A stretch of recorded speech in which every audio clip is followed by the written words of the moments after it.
साथियों, गारंटी की इस चर्चा के बीच आपको झूठी गारंटी देने वालों से भी सावधान रहना है और जिन लोगों की अपनी कोई गारंटी नहीं है वो आपके पास गारंटी वाली नई नई स्कीम लेकर आ रहे हैं। उनकी गारंटी में छिपे खोट को पहचान लीजिए।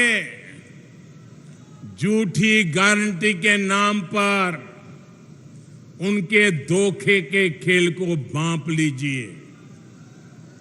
साथियों, जब वो मुफ्त बिजली की गारंटी देते हैं तो इसका मतलब है कि वो बिजली के दाम बढ़ाने वाले हैं। जब वो मुफ्त सफर की गारंटी देते हैं तो इसका मतलब है कि उस राज्य की यातायात व्यवस्था बर्बाद होने वाली है। जब वो पेंशन बढ़ाने की गारंटी देते हैं तो उसका मतलब है कि उस राज्य में कर्मचारियों को समय पर वेतन भी नहीं मिल पाएगा।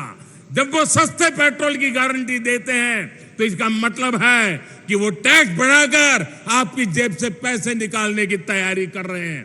जब वो रोजगार बढ़ाने की गारंटी देते हैं तो इसका मतलब है कि वो वहां के उद्योग धंधों को चौपट करने वाली नीतियां लेकर के आएंगे। कांग्रेस जैसे दलों की गारंटी का मतलब नियत में खोट और गरीब पर चोट, यही है उनके खेल। वो 70 सालों में गरीब को भरपेट भोजन देने की गारंटी नहीं दे सके, लेकिन ये प्रधानमंत्री गरीब कल्याण योजना से 80 करोड़ से ज्यादा लोगों को मुफ्त राशन की गारंटी मिली है। मुफ्त राशन मिल रहा है। वो 70 सालों में गरीब को महंगे इलाज से छुटकारा दिलाने की गारंटी नहीं दे सके, लेकिन आयुष्मान योजना से 50 करोड़ लाभार्थियों को स्वास्थ्य बीमा की गारंटी मिली है।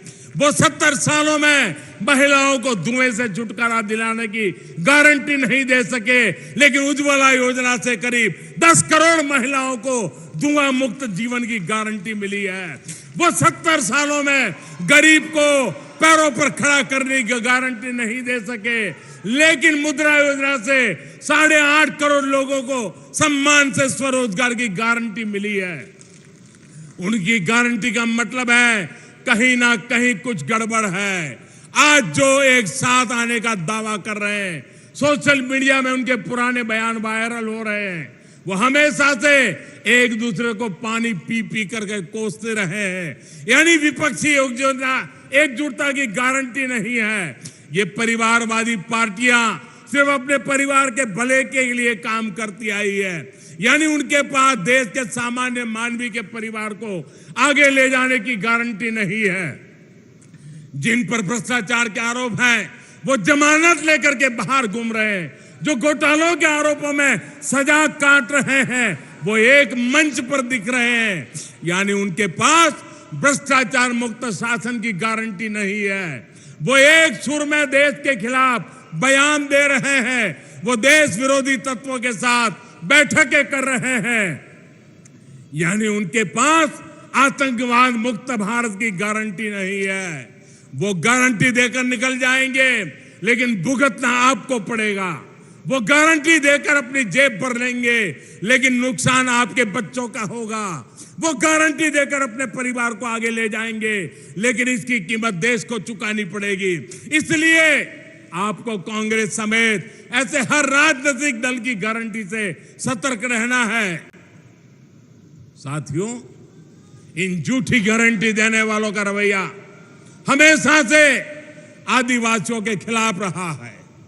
पहले जनजातीय समुदाय के युवाओं के सामने भाषा की बड़ी चुनौती आती थी, लेकिन नई राष्ट्रीय शिक्षा नीति में अब स्थानीय भाषा में पढ़ाई की सुविधा दी गई है।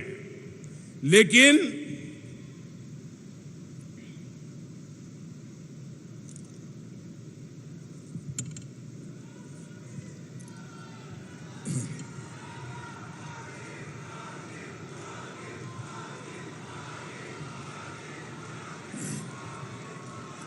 लेकिन झूठी गारंटी देने वाले एक बार फिर राष्ट्रीय शिक्षा नीति का विरोध कर रहे हैं। ये लोग नहीं चाहते कि हमारे आदिवासी भाई बहनों के बच्चे अपनी भाषा में पढ़ाई कर पाएं। वो जानते हैं कि अगर आदिवासी, दलित, पिछड़ा और गरीब का बच्चा आगे बढ़ जाएगा तो इनकी वोट बैंक की सियासत चौपट हो जाएगी।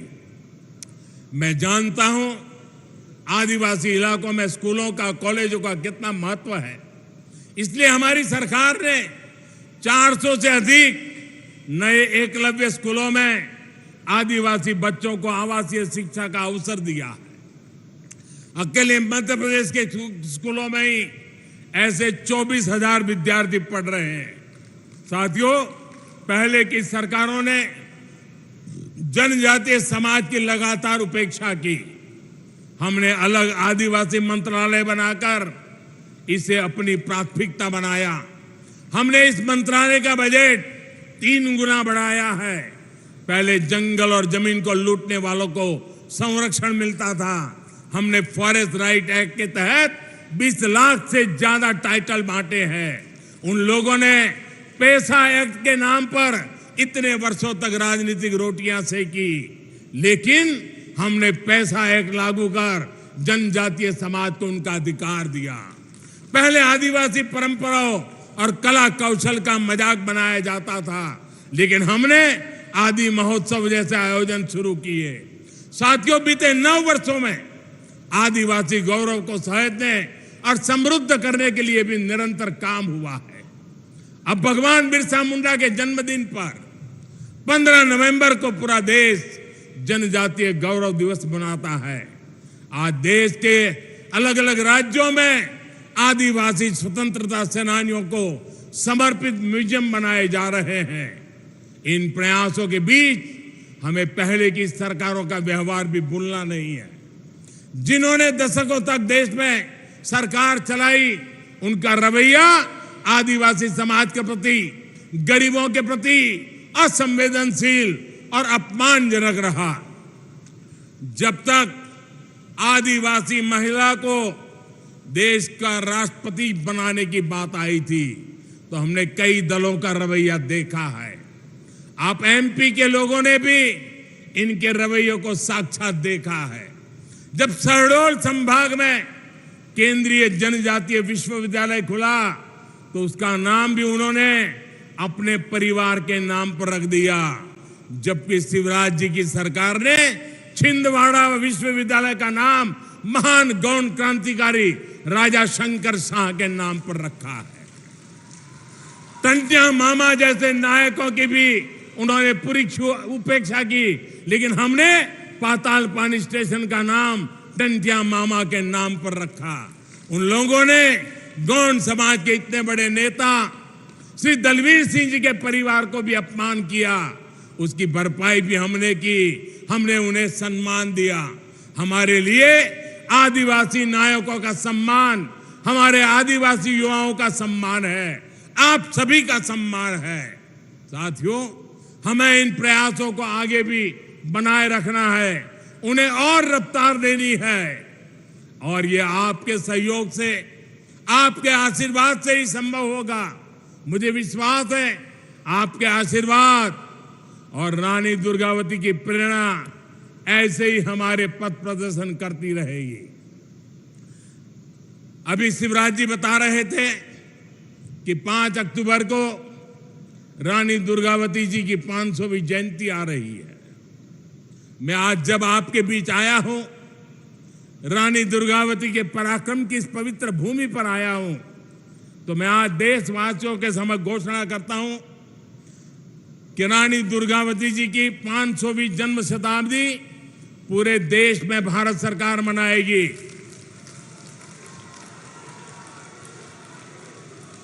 रानी दुर्गावती के जीवन के आधार पर फिल्म बनाई जाएगी। रानी दुर्गावती का एक चांदी का सिक्का भी निकाला जाएगा। रानी दुर्गावती जी का पोस्टल स्टैंप भी निकाला जाएगा, और देश और दुनिया में 500 साल पहले जन्म हुए इससे हमारे लिए पवित्र मां के समान उनकी प्रेरणा की बात हिंदुस्तान के घर घर घर पहुंचाने का एक अभियान चलाएगा। मध्य प्रदेश विकास की नई ऊंचाइयों को छुएगा और हम सब साथ मिलकर विकसित भारत के सपने को पूरा करेंगे। अभी मैं यहां से कुछ आदिवासी परिवारों से भी मिलने वाला हूं, उनसे भी कुछ आज बातचीत करने का मुझे अवसर मिलने वाला है। आप इतनी बड़ी संख्या में आए हैं। सिकल सेल, आयुष्मान कार्ड, आपकी आने वाली पीढ़ियों की चिंता करने का मेरा बड़ा अभियान है। आपका मुझे साथ चाहिए। हमें सिकल सेल से देश को मुक्ति दिलानी है। मेरे आदिवासी परिवारों से को इस मुसीबत से मुक्त करवाना है।